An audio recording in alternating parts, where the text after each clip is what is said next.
everybody, and welcome back to the Steam Machine Podcast. My name is Dalton, and joining me this week is the brander of ice himself, one half of the Brothers of Destruction, and also the brother of our own Mr. Cogsworth, Nate himself, Willie. Willie, welcome back to the show, man. How you doing this week? Feeling great. It's good to be on, man. How you doing? I'm doing well, other than this, pinging neck pain that I have for some reason, but, that's just life. Is it the kind where you try to pop it thinking this will get it, and it never helps?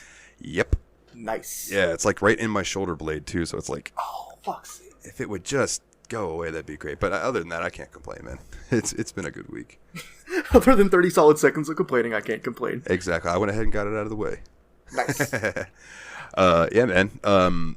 Shit, this week I hit Twitch affiliate, so that was pretty fucking cool. Woo! I appreciate everybody who helped that come to be. I'm very humbled at how quick it happened. I know some people strive for that for months and months and months, and it seemed to happen relatively quickly for me. So, I thank everybody for that very much so. The wildest thing, too, was, almost everyone trying to hit affiliate, they have to hit the 50 followers. It's, the last thing they get to. You had 50 followers already. You just needed to stream 8 times in a month, and that was the last domino for you. I've never seen that before. Yeah, it was odd that the first requirement that I hit was, the followers one. And I think it's just because, I we wasn't. Just love you. Well, thank you. I appreciate the love for sure. But I also bugged people, my friends that I would be like, "Hey, do you have a Twitch account? Yeah, why? Hey, you think I could get you to give me a follow? That would be great." I think I even messaged Tyler from Tadpog. Shout out Tadpog, and I was like, "Hey, man, if you don't mind," and he was like, "No, dude, not at all. I'll absolutely do that for you." I was like, "Thank you." Because I think when I hit him up, I was at 46, and I'm like, dude, I am so close. I really feel bad about bugging you, but I know you have a Twitch account. Can I please get your follow? Pretty please. But other than that, a lot of them were just straight up, I didn't have to bother people about it, and it was and I don't know, I call it bothering. A lot of people may have not looked at it as bothering, but that's just the way I feel. When I post my music and stuff too, I don't like self-promotion. I guess that's the big part of what I'm getting at. But the thing is, too, it's what you're putting out there is your music, your stream, and all that. Those can be consumed for free, so really you're giving us something, man. Be more confident. Yeah, I guess so. I've always been very, very hard on myself, especially with music. There's a reason that I have not recorded any, guitar stuff, even though I play guitar all the time. But yeah, I appreciate everybody's, helping me hit that. And anybody who's subscribed or donated bits or whatever, I appreciate it. Not being able to find work and stuff, any little bit helps. So I appreciate all you guys. Let's see what other stuff. I added a bunch of the Atelier games to the list. Yeah, they were on sale last week, weren't they? Yeah, and which them being on sale then made the key sites have them for stupid cheap. And I was like, yeah, I can't pass that up. So I snagged a few of them. So I'm looking forward to that. I know James is really into the Atelier games. And as far as I know, they're basically crafting and gathering alchemy stuff. And I'm all about crafting and gathering in games. So I look forward to them when they finally, pop on the list, which could be 10 years from now. But I still look forward to it. Nice. Could be 10 years from now. Could be this next week. You get 5 games a week. Who knows? That's very true. And we will talk about what the next game for the show is going to be towards the end of the episode. And I am stoked for it. Cool. I'm real excited for the next game because I have played it before on the Switch. And I now have the DLC for it on the PC. So I look forward to seeing more through it. But we'll get to that later. This week, we, as in Willie and I, and his brother Nate, and not appearing in this episode, but he was kind enough to play with us. Yeah, not appearing in this episode, but he did play. He played some. Actually, I think he did some verses with you. Me and him never got around to it, but I know at least 5 different times this week I've seen it pop up in the corner. Turtle Bear Man is now playing King of Fighters 2002 Unlimited Match, which is this game this week. By the way, I don't know if I already said that, but King of Fighters 2002 Unlimited Match was our game this week. And it's a doozy too. Man, let me go ahead and get the obligatory Wikipedia bullshit out of the way. The King of Fighters 2002 is a fighting game produced by Eloith and Playmore for the Neo Geo in 2002, and it was the 9th game in the King of Fighters series, and the second one to be produced by Eolith and developed by Playmore, formerly Brezasoft. The game was ported to the Dreamcast, PlayStation 2, and the Xbox, wherein the PS2 and Xbox versions were released in North America as a 2-in-1 bundle following the game in the series, or with the following game in the series, the King of Fighters 2003. Now, I know what you're asking yourself. I thought you said you were playing 2002 Unlimited Match. And this is a PlayStation, or this is a PC game, but they didn't mention PC there. Well, I have a story for you. SNK Playmore produced a remake title, The King of Fighters 2002 Unlimited Match, for the PlayStation 2, which was released in February 26, 2009 in Japan, and the game later received its first worldwide release on Xbox Live Arcade November 3rd, 2010.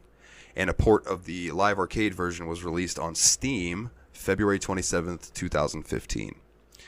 Now, here's my first thing that I'd like to get to. This game came out in 2002, and it made such a fucking impact that it was released for PC in 2015. Yeah. And updated. It was updated, too. Like, when do you... Now, granted, I'm on the outside of the fighting game spectrum, and we'll touch on that in a second, too. But, when's the last time that an old fighting game, like, got a re-release? Like, normally, like, in my experience, like, Mortal Kombat got a reboot, and Tekken's never really done anything other than just release Tekken games. Yeah. I haven't seen, like, a remaster of, like, Tekken 3 or anything like that.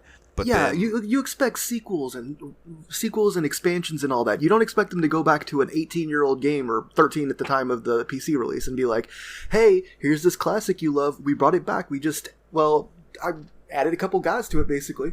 Yeah. Like, you would expect it to be King of Fighters 2015 we would be talking about right now, but no. Yeah, no, it was 02 Unlimited Match, and after putting the time in it this week, I can totally see why, because this seems like one of those pinnacle fighting games. Like, I mean, we can just jump right into it. Like, the sprite animation in this is fucking phenomenal. Like, the characters, the backgrounds, all of it are so well done that it's very impressive.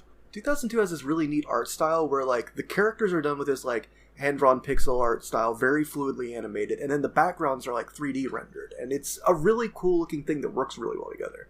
Yeah, absolutely. Absolutely. And I could see that was probably really taking advantage of the new technology on PlayStation 2, Xbox, Dreamcast. I'm sorry, this one didn't have the 3D render backgrounds. I'm thinking of a later one, but this had these really beautiful backgrounds of, like, these cool, like, all these little incidental characters doing stuff. Like, when me and Dalton were playing, we would just be like, we would stop fighting for him and be like, dude, check out that guy in the background just spinning around with two kins on his arms. Like, it's so in-depth and cool. Or the little girl trying to roll the panda bear over. Yes! You know, or the really buff-looking, like, Waluigi guy doing the jig. Or, like, there's all kinds of just random little things in the back, and some of the backgrounds would change. Some of the fights that we did on the beach would have there was like a young girl and an old man there, but then one time we were on there was two old men in that spot, and they were just like fighting. Yeah, it was very cool. I liked the little how they would change it up a little bit. You know, throw little things in there that maybe you wouldn't notice unless you've played that stage a few times and kind of had it in your mind. Now, I will straight up admit, when I drew this game, I was like, all right, you know, it's a fighting game. I'll probably play it on stream, and that's about all I'll need to know about it. And I thought that worked out, too, because I actually guested, which, I meant to mention this earlier, but I'm going to say it now. I did a guest episode for the JRPG Report with James, and he wanted me to touch on Edge of Eternity, because that's a PC JRPG that is getting released to console soon, but it came out on PC with early access. So I was kind of giving the early access my review of the first few hours of it and stuff, and then touching on a couple other games that are PC only that are coming out to console soon. But I figured I'd have a lot of time to put into Edge of Eternity, because it's like, I'm just playing a fighting game. Where it ended up being that, like, I played a few hours of Edge of Eternity and got what I needed to out of that, but I put way more time into King of Fighters than I thought I would.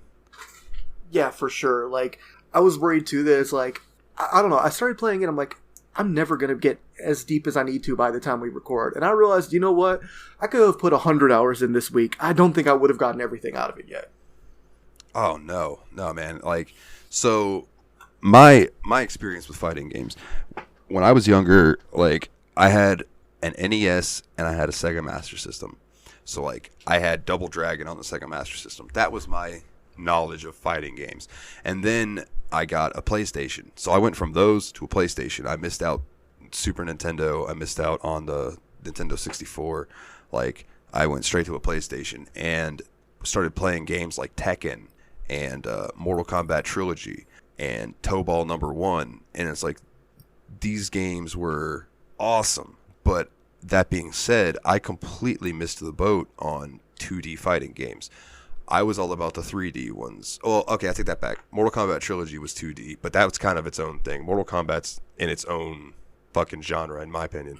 Yeah, but like, I mean, what you played was like Mortal Kombat, which has the designated block button. It has the digitized actor sprites, but you don't have a background in like pixel art, hand-drawn games where you hold back to block and that sort of thing, right? Yeah. I missed out on Fatal Fury. I missed out on Street Fighter. All of those SNK and Capcom fighting games, like I had no experience with them at all. Other than like maybe going to a friend's house and my friend would have like Street Fighter and we'd play a round or two and then we'd pop in Teenage Mutant Ninja Turtles, you know, like, but I never like sat down at my house and played one of these 2D fighters. So this was really my first true foray into a 2D fighter. I've got to say, for a first 2D fighter, like, this game has so many systems and mechanics and stuff going on in it. Like, there are so many, like you were saying earlier, we were talking a little bit before stream, the inputs to do things compared to, like, Tekken, where you hit, like, each attack button you hit is going to do an attack. In this game, to do, like, some of your moves, it's, like, down to forward to down to back and 2 attack buttons all at once to, like, the inputs are so much more complicated, and then there's so many more different things. There are 4 different types of jump. Yeah, and, like, your combos change depending on how much power bar you have. You can only do certain combos when you have a power bar. Or your max gauge or whatever it's called. I think it's max gauge. It's when wild, you have the meter and you go into maximum mode, it gives you like ability to cancel into. I don't remember the exact way it works because there's so many systems. Like you can spend a meter to go into a different mode, where then you can use one of your supers and not use your meter. Then, like, I don't know why you would make that decision because there's so many different scenarios in this game that, like, oh my god, like it's overwhelming. But just playing it as a pure game, trying to play it like it's old school Street Fighter 2 almost. It was so much fun. Yeah, I thought about making a meme with Mortal Kombat just being like, yeah, we have combos, and then having Tekken next to it and being like, huh, yeah, hold my beer, but then under it having King of Fighters and just being like, oh, you two are cute. I was looking up info of this game to like learn how to play it better, and I saw this guy in a tutorial video, a basic tutorial video, and he's doing this like complete 0 to death combo as Bao, the little boy, and it's like, how, what are you doing? No, yeah, that is beyond me. I was lucky if I accidentally put in a combo. Yeah. Which, so a little more lore about this game before we get into the actual fighters themselves. It says, it's a little more Wikipedia bullshit, just saying. Yes. Just like the King of Fighters 1998, the game has 2002 has no storyline, since the NES story arc had already concluded in 2001. Instead, this is a dream match, quote-unquote, game, which includes characters from all of the previous games in the series, including characters that may have died in the storylines. Oh, that actually explains some stuff. So, like, I know for a fact that Mature was dead by this point, but they brought her back. And I think Shermie was also dead and then brought back. But I could be wrong about Shermie, but I'm pretty sure. Sense. I was reading the SNK wiki, and I thought it said that, like, Mature or Vice, or maybe both of them, had been killed, like, before 2002. So I was like, how are they in this game? Oh, it has no plot. That's a really good idea. Yeah, which was interesting, too, because when I was reading, or I was watching a video about, like, just somebody was just ranking the King of Fighters games, which Unlimited Match 2002 came in number 1, but that's debated, and we'll touch on that. But the video was talking about storylines and stuff, and I was like, storylines? What the fuck? And then he got to the first Dream game, and he was like, so this is a Dream game, which has no story. And I was like, oh, I wonder if that's how 2002. And then when he got to 2002, he explained that, yeah, this is another Dream game. There is no storyline to it. And I was like, oh, okay, that makes a lot more sense. Because I was sitting here thinking, like, how are you supposed to put together all these character arcs through just playing through what we played through? Like, because there is no story to it. I'm like, wow, are people just reading into it that much? But no, it's just that these games are a little different. But it's brilliant. It's a good way to bring all of the favorites together. You know, like a greatest hits. It's almost like Mortal Kombat Trilogy did. Yeah, I found it was a good jumping in point because, like, again, you hadn't played any King of Fighters games before. I hadn't played any of them really heavily, except me and Nate as kids had 99 for the PlayStation 1 and Capcom vs. SNK 2, which is a Capcom game but uses some of the King of Fighters characters. And we played that game really extensively. But there's like 80 dudes in this game or something. Maybe not 80, but there's a lot. Yeah, there's a lot. But it's like, it was a good introduction because it's like, here's everybody. Here is not everyone from the entire series, but I think everyone that was in 99, 2000, or 2001. Because I know you pointed out like Heavy D, which is a fighter from 94, a sports guy, was just kind of standing around in the background being cool on one of the stages. Yep. Yeah, him and the football guy from the other team, I believe. Yeah. Yeah. Let me see. What's this list of King of Fighters characters? Did you have any characters that specifically that you really, really like? They're your go-to characters? I ended up, so one thing I think we should bring up about King of Fighters, in case people that are listening to this play fighting games but haven't got to this one, is that the main mode in King of Fighters, as opposed to most 2D fighting games, is a 3-on-3 team battle instead of a 1v1 2-round fight. I mean, that's also in the game, but it's mostly a team battle game, and the characters are like grouped by teams, like from their original games or whatever. Yeah. So I ended up picking the team of K-Dash, who is kind of the protagonist of the 99 through 2001 games. He's like kind of all clad in leather, long, medium length, like white hair, kind of looks way too cool for school or whatever. I had him, Yuri, who's just like kind of a fun little sister character. Basically, she has a lot of like Street Fighter type moves. Like if you put in the Dragon Punch combo, you do a Dragon Punch. You put in the Hadoken combo, you do basically a Hadoken. And the other guy I was playing as is Ben Amaru, who I loved that guy. And also I found out when I was looking into him that he is absolutely 100% based on the character from JoJo's Bizarre Adventure, Jean-Pierre Polnareff. Like in the first 2 games, he actually wears the exact Polnareff outfit. It's ridiculous. Like it even has that weird half strap that goes from the left of his neck to the right of his shirt. Well, that's fucking cool. It's like a little ode to the. I like that. I like that.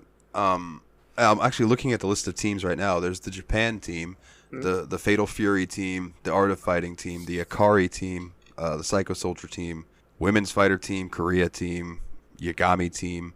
Man, there's so many. 97 Special team, the New Faces / Orochi team, the King of Fighters 99 team, which is the K-Dash team. Okay. Agent team, which is the King of Fighters 2000 team. The NES team, which is the 2001 team, and then the bosses. And there were some console exclusives, which I don't know. Oh, I guess we got all of these with the PC version because, you know, PC's Master Race and all. The console exclusives were Shingo Yabuki. Okay, he was definitely in there. Which was Dreamcast, PS2, and Xbox. King. I know she was in there. Yeah. I love King. She's awesome. Dreamcast, PS2, and Xbox versions. Geese. Yep. Which we know, and Gonitz, and I don't think I saw him, but I know he was in there. Orochi Lori, or Iori, I can't tell which one that is. I think it's Aori. I never saw Orochi Iori, now that I think about it. I should have tried to pick that. Huh. But yeah, and each of those teams has 3 people on it. So, you know, do the math. There's a lot of fucking characters in this game. Yeah. And, like, even like the bosses, it's like, I think it depends on how well you do in the thing. I didn't look it up, but we got different bosses when we played different runs. Like, I know most of the time we came up against Chrysalid. One time I got Ignis instead as the final boss, and it's like, I don't know what causes that. I think it may be how many lives you lose or how many continues you use or something. I'm not 100% sure. One of the videos that I was watching, the guy said that what boss you get is based on how well you do throughout the thing. So I assume if you go in there and you wreck house, that you're going to get a harder boss fight than if you go in there and maybe you struggle a little bit. But I don't want a harder boss fight. SNK bosses suck to fight, dude. I can't imagine fighting anybody harder than Chrysalid. My goodness. Like, there's a clip from the Twitch stream. Yeah, that highly recommended. Like, I spent all stream trying to beat him, and in the last fight, I was like, all right, whether I beat him or not, I'm calling it, and I beat him, and there was a much-deserved fucking freak out. It was the pop-off to end all pop-offs, man. Yeah, I was like surprised I didn't wake my whole house up. But I did that using Vanessa, and she was definitely one of my favorites. If I had to put a team together, I think the team that I was using the most was Vanessa, King, and Blue Mary. Nice. Like, I really liked it. But, the more I played with Blue Mary, the more I was like, she's good, but she's not quite as quick as I'd like her to be. But she's not bad. She was almost like my heavy hitter. Whereas you gravitated towards Vanessa because she's like a boxing type character. Like, she has almost no kicking moves. It's all fists, basically. Yeah. Yeah, she's got like one kick, and it does a lot of damage. She just straight kicks him in the face. But other than that, yeah, and of course, I know I've told you this off air, that I was watching a video about who are the easiest people to learn. And then I watched a video about who are the hardest people to learn. And of course, number 6, Vanessa. Sixth hardest. Yeah, 6th hardest. And I'm like, of course, one of the ones that I like is the one that's going to give me a lot of trouble to learn. And it makes total sense because trying to get some of her combos to go off, man. There was one that was like left and then diagonal left down, down, right diagonal right, right down, diagonal right, and then another left, and then like up, and then high punch and low punch together. And I'm like, dude. Yeah, that's a lot of work. My thumb the day after streaming was fried from the D-pad. Oh my God. It was so sore. I made the really unwise decision of playing the game on a D-pad instead of on the joystick on my Xbox One controller. And yeah, that's the same thing I did. In retrospect, fighting games use joysticks. I probably should have gone with a thumbstick because my finger it's still got some skin rubbed off. Yeah, and that's the thing is I've always played fighting games with the D-pad for some reason because, yeah, if you think about it, all of them in the arcades, what do they have? They have a stick. Yeah. Like, I guess it's because when I played them on like the Sega when I was a kid, it's like all I had was a D-pad. I wasn't going to pay money for no arcade stick, Yeah, and the first PlayStation controllers didn't have thumbsticks on them. So, like, right. Yeah, that kind of came later. And it's just been a thing out of habit, I guess. Yeah. But which, now that I'm thinking about it, obviously I feel real dumb because it's like, yes, the thumbstick was the correct play. I'm a big doofus. Hey, man, we all have those moments. I think Vanessa was working out well for you too, because at least at the level we're playing the game, where we're not like, we don't have a really big plan aside from the overarching strategy. And what you figured out with Vanessa was basically rush your opponent down and hit buttons, get in hits because she's got fluid, quick attacks and can like chain from one to another pretty easily. So it's like when you were hitting me when we played together, it's like I was usually getting hit like 3 times in a row before I could actually back off and do something.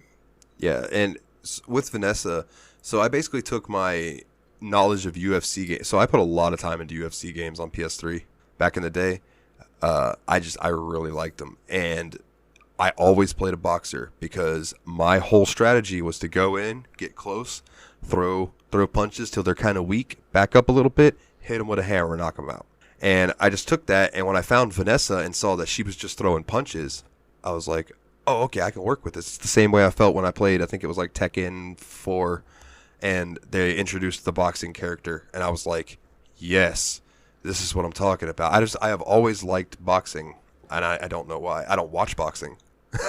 It's like I don't seek it. I don't watch MMA either, but I love those style of games. So to be able to take that knowledge that I had of, get in and work from the inside, I could do that with Vanessa, whereas some of the other characters needed range, like Whip, for example, is a great ranged character, but you get in close on her and it limits what she can do. Whereas, so for the audience at home, Whip is named for what she does. She has a whip. She attacks with it. She has huge range, but like my boy Dalton said, you get in on her and she has a rougher time. Yeah, and I noticed that for a lot of the characters is that they needed that distance. So I feel like somebody good with Vanessa would be a struggle for someone who maybe was, say, good with Whip. It would be a power struggle for that person to keep them at bay, whereas Vanessa can kind of do the duck and weave and slide up under the attack and get in there and start throwing hammers. I really enjoyed her a lot. and then I King. think what you've hit on there, man, is like one of the fundamental dynamics that makes fighting games so fun. Is like you have characters that are two different archetypes. You have your boxer who doesn't even have kick distance attacks. You got to be getting in there, and then you got your outfighter who's trying to like, keep you out there and space stuff out. And it's like, can you get in versus can they keep you at bay? It becomes like the big strategy of the game. I don't know, I find that really fascinating and interesting, where it's not a fully balanced game. It can't be a fully balanced game because characters have different toolkits, and the play between those toolkits is so fun and interesting. Yeah, and then you got a game like this where you're not dealing with a roster of 12 people who might all fight differently. You're dealing with a roster of like 60 people who fight differently. Yeah, and it's wild. Like, I feel like you would have to put a serious amount of time in this game to learn all of the characters' nuances, even as opponents. Like, to be able to read, like, okay, so say you're fighting Terry Bogard. Everybody knows who Terry Bogard is. Are you okay? But the wolf. Exactly. And I didn't realize that Andy is his brother, Andy Bogard. Yep. I did not know that, so that's cool. The long hair fool at the top of the screen. Yeah. So you say you learn him, like when you're like, say I'm playing as Vanessa and I'm going against Terry, and I fight Terry over and over and over until I can kind of start reading like how he's gonna, like what he's doing, what kind of moves he's gonna do, or what his arsenal is. You then have to do that for 59 other characters or 64, whatever it is. There's a depth to this game that I think other fighting games lack. And like maybe some of the characters fit into kind of broad archetypes. Like maybe if you learn how to fight against Rio, you might be able to use most of that against Yuri or something. But what are you supposed to do when like the Chinese the drunken boxer character shows up? It's like completely different from everyone else in the game. His animations look nothing like it. Like you said, it's basically 60 different games put together. Yeah, absolutely. Yeah, totally. Imagine if you were playing chess and your opponent came out there and he had a backgammon set. It's like, now you got to figure out how to play chess versus backgammon. Yeah, that's a perfect fucking analogy. Thank you. Okay, so yeah, it says right here, the game has 66 characters in total, making it the series' largest roster, like, to date. That's an asinine number of characters. That's a ridiculous number of people to have to learn to play a game. So if you're afraid of jumping in because of that, like, I think King of Fighters 94 had, like, 24 characters or something like that. So yeah, much less. And I think the newer games even have, like, much less. Yeah, because this is the Dream Match concept, so it, of course, has that whole full crossover going on. Yeah, there were 44 characters in the original 2002, and then they added in that many just for Unlimited Match. Yeah, 16 from the Nests arc, and 6 hidden characters, including additional characters from previous console versions, with the exception of Orochi Iori. Wait, was this the first use of Orochi Iori? Because that's kind of awesome. Like, Iori's a fun character. He's Nate, my brother's favorite character in the series, I think. And he's just got he's just this really edgy boy or whatever, but it's just the way he looks. He's kind of like a decent guy or whatever. Then you see him do his evil laugh, and it's a very good evil laugh. No, I don't have a good evil laugh. He does he throws his whole body. He has like this animation he does in all the games where he's like he first starts like looking down and like chuckling to himself. Then he kind of pushed his chest out and like then he just throws his head back and keeps on laughing. It's just so good. So much. Everything in this game has this intensity that's cranked up to 10. Like the animations we were talking about earlier. The K-Dash, the guy I was using the most, I noticed that like whenever I crouch, there's like 20 frames after I crouch where he gets into his stance, which you'll never see because you're not going to be crouching that long most of the time, without doing something else. Yeah, fair enough. It's just so cool. Fair enough. Okay, so right here it says, while his regular form appears in King of Fighters 2002, his Orochi form is also featured in the PlayStation 2 port of the game and the remake of King of Fighters 98. 98, okay, so it's just from the Dream Match games then. Yeah, his Orochi form is just in the Dream Match games. Now, speaking of 98, that is apparently the big to-do in the King of Fighters pantheon is which one's the best? Is it 98 on Ultimate Match or is it 2002 Unlimited Match? Which is funny because they're both I believe they're both the Dream games. Or no? Yes. Yeah, that's correct.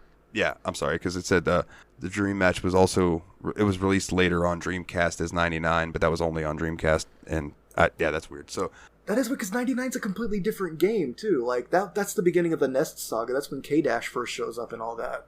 Like, that's the one I had as a kid. That's not the same game as 98. Yeah, not at all.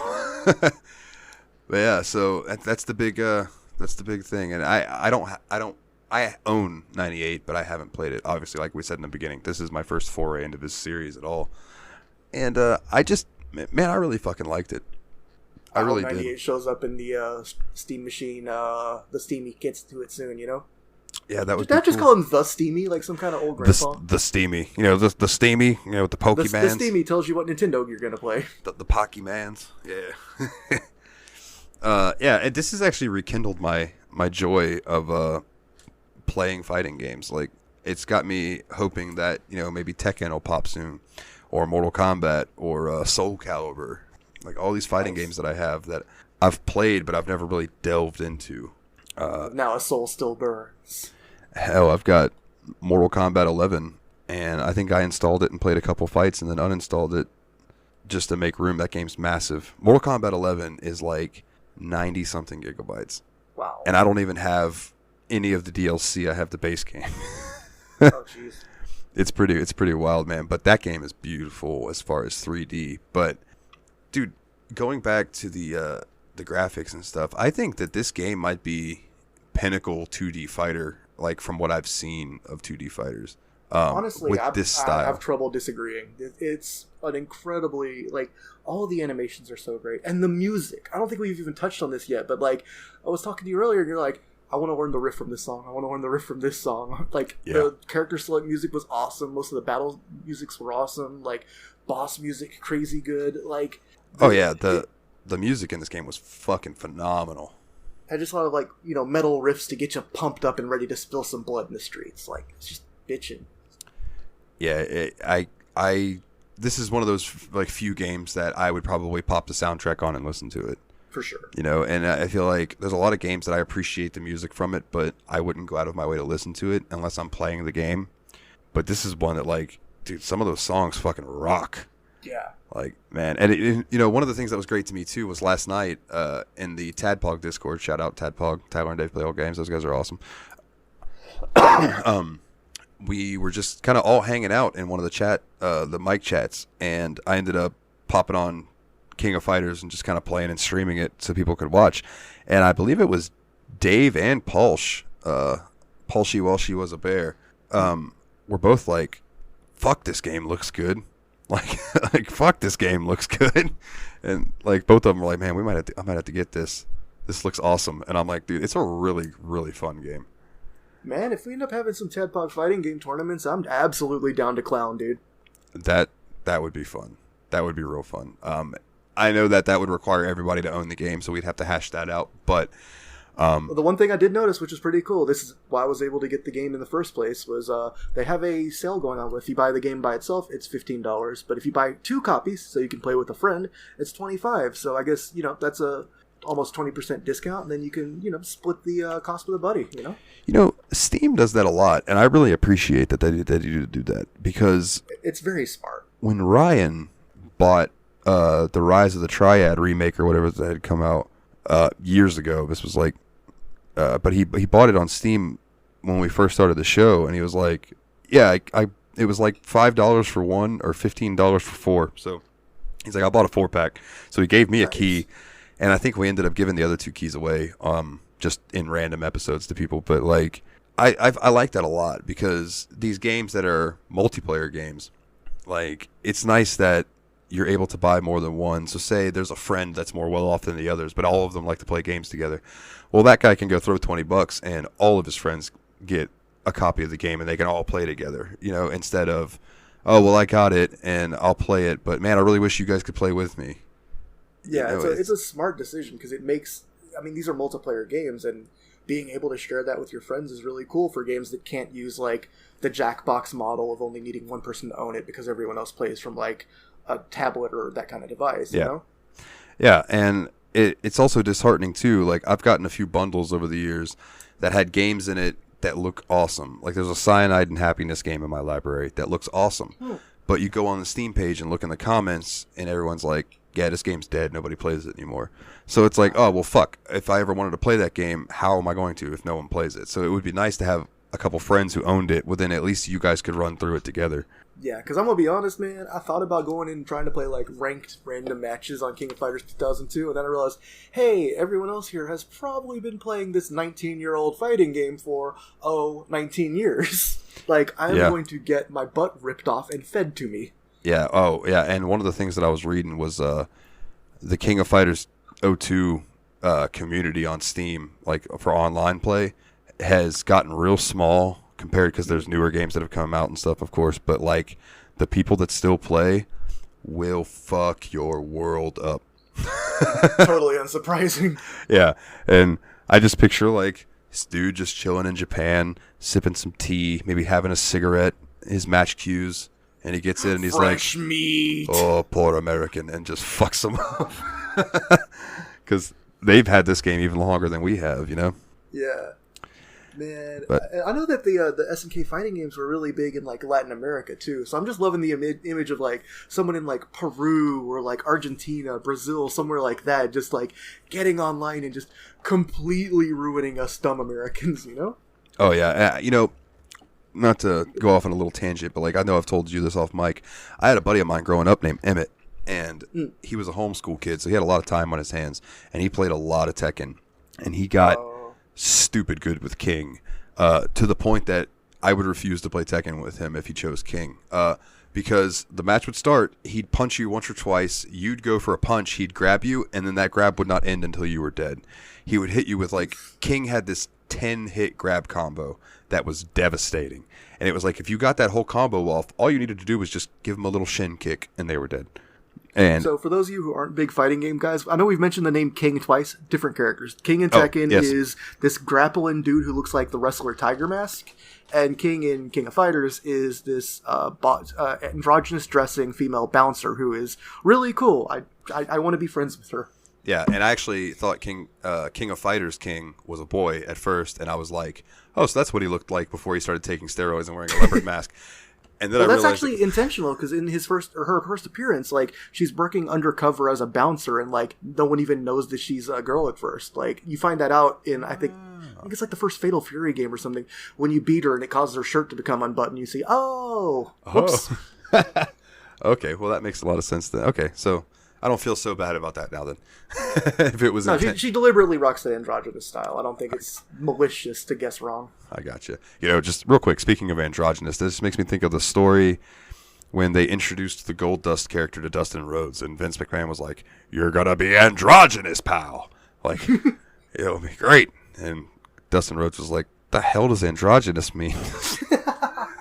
I'm wondering where 1990s Vince McMahon learned the word androgynous, the guy who famously doesn't know what a burrito is. Yeah. There's no telling. He don't know a burrito, but he knows androgynous. Oh, man. But yeah, so anyway, he would hit you with the 10-hit King combo. And I equate that, like, I really wish the internet would have been around back then, because I would have loved to have seen him hop online and wreck people with that, because that's how I feel. I get nostalgia about that anytime I play a fighting game online, because I just get absolutely destroyed, and I'm like, this takes me back to sitting there getting beat up by Emmett and Tekken. The good old days of not getting more than one jab in at best. Yeah. Oh, man. You're trying to win, I'm trying to spoil your perfect round. Like, it was always this thing where, like, I would pick Paul in Tekken, and Paul in Tekken has this punch where he, like, charges it up Goku style and then just throws this hammer punch forward, and if it hits your opponent, it takes away like 2/3 of their health bar. So it would be a whole thing of Emmett running at me to do his grab, and I'm trying to get this punch off in time to hit him before he can grab me in. Yeah, it was wild. Now, if I remember right, didn't that punch like ragdoll you back like 50 feet? Yeah, it was so sent you cool looking. completely across the whole map, just boom, and the other person would just fly across the map. Yeah, it was great. Absolutely satisfying stuff. Yeah, man. I look forward, like I was saying, I really look forward to some of these other fighting games that I've got. And, you know, I've got some fighting games that aren't what you would consider mainstream. Like, I consider Tekken, Mortal Kombat, like, those are, like, mainstream fighting games. Some of the ones that I have that aren't are, like, Arcana Heart 3, Love Max. Like, I can't tell you what the hell that is at all. I've never heard of it, to be honest. What's some other ones? Hold on, let me scroll. Under Night? Under Night, yeah, I think that's what it is.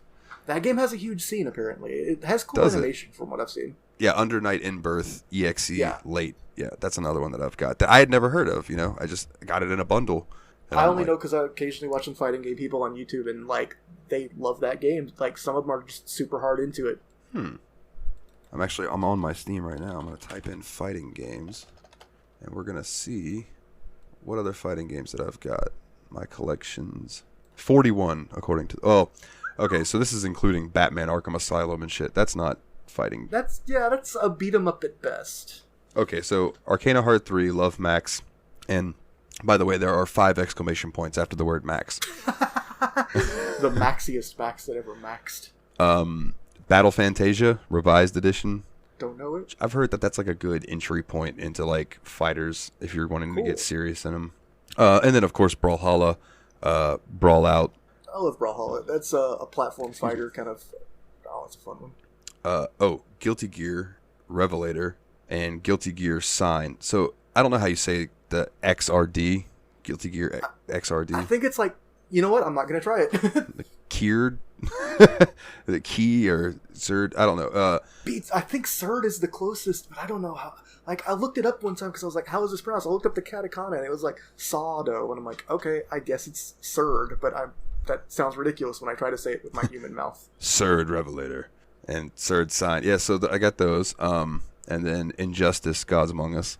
I've heard pretty good things about that one. Mortal Kombat 11, Mortal Kombat Complete Edition, Mortal Kombat 10, One Finger Death Punch 2. Huh. I'm not 100% sure what that is, but I think it's like if you hit once, you're dead. So. Oh, like what was that samurai game for the PlayStation? Bushido Blade. Yeah. Where it's like you either if you take a non-critical hit, it like slows you down, but a hit through your torso just killed you instantly. Yeah. That was a fun fighter, man. Override, Mech City Brawl, Skullgirls, Soul Calibur 6, Tekken 7. Is also another really lovely animated game. Yeah. I played a little bit of that the other night. I think last night on the Discord, and it was really fun. And then the other one that I've got on Steam, other than Under Night, because we already talked about that one, is let me see, Yatagarasu. Yeah, Yatagarasu Attack on Cataclysm. Okay. Now, and that's not including like Twitch Prime giving me damn near all the SNK fighting games for free. So like most of the King of Fighters games, Mark of the Wolves, Fatal Fury Special Edition, Samurai Showdown, like all of these different types of games that they've given me. So like there's plenty of fighting games on the list. So I really look forward to some more of them coming up because I enjoyed this a fuckload more than I thought I would. I don't know how many other fighting game bros you have, but if you need me or Nate for a fighting game, I'm pretty sure both of us are itching to play more of these things, man. Absolutely. I'll keep you guys in mind. Hell yeah. If I were going to give this game a rank, I'd probably give it like, maybe a 9.5. Like, it's very close to being a perfect fighting game, but I haven't played enough fighting games to give it that major of a stamp of approval. So I'll give it a 9.5 with a little leeway just to see, because at the end of this show, be it 20 years from now when we're out of, well, I don't know if we'll ever run out of games, but eventually we're gonna do like a ranked what we think of what we've done so far. I was actually thinking about doing that for the first year, ranking the games that we've played for the first year and having a couple listeners on to get the listener perspective, like what were your favorite episodes to listen to type. And that's coming up relatively soon. I think this is episode 52. That sounds right. Chrono Trigger was 50, so so this is like 52, and I think we started in June. I think it was like May or June. So we're getting there. I don't remember how many weeks are in a month. Or Jesus Christ, how many weeks are in a year? Fucking A. Isn't it 52? Is it 52? I think it's 52. All right. Well, this might be a year. So hey, woo. 52 times 7 is 364. That's pretty close to 365, right? Okay, so this could be the year celebration. The year in review. Yeah, the year in review. But so that's on the docket. We'll get to that. I do want to do that and kind of rank what we've done so far. I should give a rank too. I guess I was having trouble ranking this one too because I felt like I only got to scratch the surface of it. Like, I want to give it a tentative 9 out of 10, and only not a 10 because I didn't get deep enough to know if this game is, like, going to be forever there for me, but man, I want to keep on playing it. I want to get better. Like, the moment I'm playing this game, I'm like, I gotta learn that combo. I gotta learn that command. I gotta learn all these characters. Like, I could play this game for several hundred hours and still not feel like I've got the whole experience yet. Yeah, and I mean, it's a fighting game, and we've been sitting here for 45 minutes talking about it, so, like, that tells you that there is a lot to do it, and you, like you said, we didn't scratch the fucking surface. Yeah, I mean, I hate to make the second chess analogy of the episode, but it's like, you know, I'm like a 1,000 ranked chess player or whatever, and it's like, how could I give a score to chess? Because competition gets so much more fierce than what I've seen. Like, yeah, I'm wanting to be really good at this, but one of these days, you know, like, maybe one day I'll finally hit the king of the hill and be like, this game was a 10 out of 10 all along. All I could say is I'm going to trust my instinct for now and say it's a 9, because I could imagine it being a little... Actually, no, there's not really anything I would change about it, to be honest. Maybe it is a 10. Shit. I was gonna say, I'll give it a 9.5 too. Let's just be unanimous. We're like, there's just a guy standing there, and his face is a 9.5, and he pulls it off, and it's a 10. And he's like, "It was me, Austin. It was me all along." I give it 10 higher powers out of 10. Yeah, there you go. So yeah, man, that's King of Fighters 2002 Unlimited Match. I highly recommend it to anybody who is into fighting games. Even if you're not into fighting games. Well, okay, so I would dip your toes into a less complicated game if you're thinking about getting into fighting games. But say you play one or two and you're like, man, these are really cool. Absolutely. Check out King of Fighters 2002 Unlimited Match. It will open up another world of fighting games to you. Play Street Fighter 2 Turbo if you haven't done any 2D fighting games, because that's where you'll learn what a buffalo wing tastes like, and then you can bite this one and it's your super spicy death wing. Yeah, there you go. And, you know, I have Street Fighter 2 Turbo on the old soft modded 3DS, so I might have to load that up and check it out now that I have the ability to play some of these Super Nintendo games. You know what's funny to me? I've got a Super Nintendo. I just don't have any cords for it, and I don't know if it works. I found it when I was doing property preservation. And I've got Genesis controllers, but no Genesis. So, you know, there you go. If I could somehow fuse the two together, I'd have a semi-working system. Got your Voltron in construction there.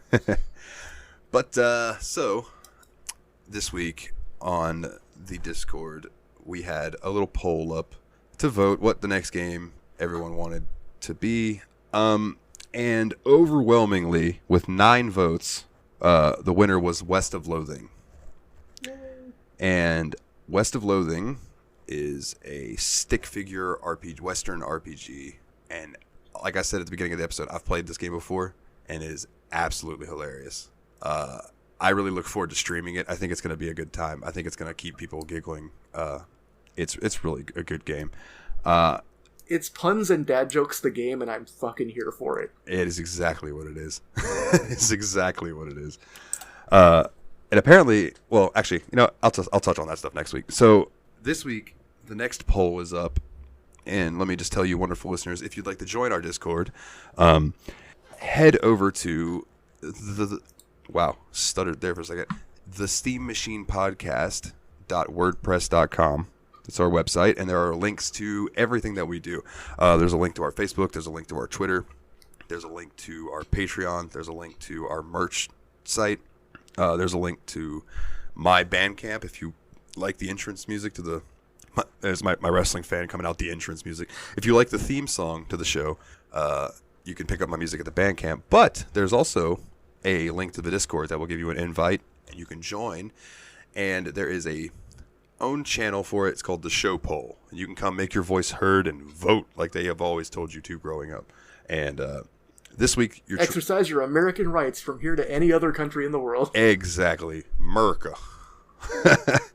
The choices this week are Arma 3, Tales of Berseria, Gabriel Knight's Sins of the Father, The Legend of Heroes: Trails in the Sky, and Gianna Sisters' Twisted Dreams.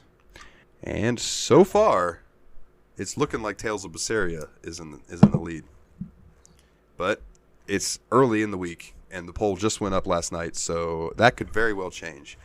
But come join the Discord, make your vote be heard. You know, if you like to listen to the show, like, dude, come put in your 2 cents, man. Because, like, I started doing this because I just want to, like, give back to the people who have stuck with me through like this first year of the show, and I'm like, fucking A, like what better way to do it than like let the people vote on what games on the show, you know what I mean?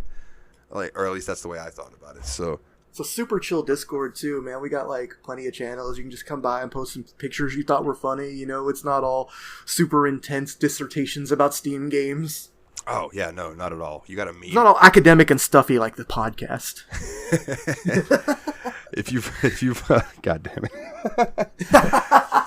if you got a funny meme, just come drop it. Shit, I don't care. Like, do it. You got some music that you want to show off? Like, you heard a band that you really liked? I love music. Come share it in the Discord, man. Like, it's a cool crew. It's growing slowly but surely. Like, it makes me very happy that last poll that we did had, like, well over 10 people that voted on it. And I was, like, kind of, like, my heart warmed a little bit. I was like, oh, my God. Like, it's slowly growing. And it's nice to watch. It's like when you plant something and it starts to grow into a nice big tree, you know. Right now I've got the sapling coming, but like it warms my heart to watch it grow every day. So come to the Steam Machine Discord and become wood. Yes, become wood, and you know how much we love wood. I think that's about it, man. If you want to find us on social media, like if you can go to the website and click the links, or if you're don't want to do that, it's the Steam Machine Podcast on Facebook, or the Steam Machine Podcast Lounge is the Facebook group, if that's more of your thing. It's kind of quiet in there, but always looking for good memes and game talk. If Twitter is more of your thing, it's a Steam_podcast. Don't have an Instagram, probably should, but that's just another social media site for me to forget to post things on. So I have avoided doing that. Yeah, I think that's about it, man. Is there anything like last little tidbits or anything you'd like to touch on, brother? I would like to plug walking. Go outside and take a walk. Maybe listen to some music or a podcast. I've been doing that a lot this week, and it's been wonderful for my mood. Yeah, go take a walk in the woods. You'll feel better. Well, that's an inside joke for me and Willie. Oh, man. All right. Well, to wrap it up then, shout out to Mr. Cogsworth himself, Nate, and to all of our other wonderful Patreons who donate to the show. Like, you just don't understand like how much I appreciate it. Like, it really helps. Cogsworth, you the man. There's your shout out for the episode, brother. And for this week, he's Willie, I'm Dalton, and as always, guys, take it easy.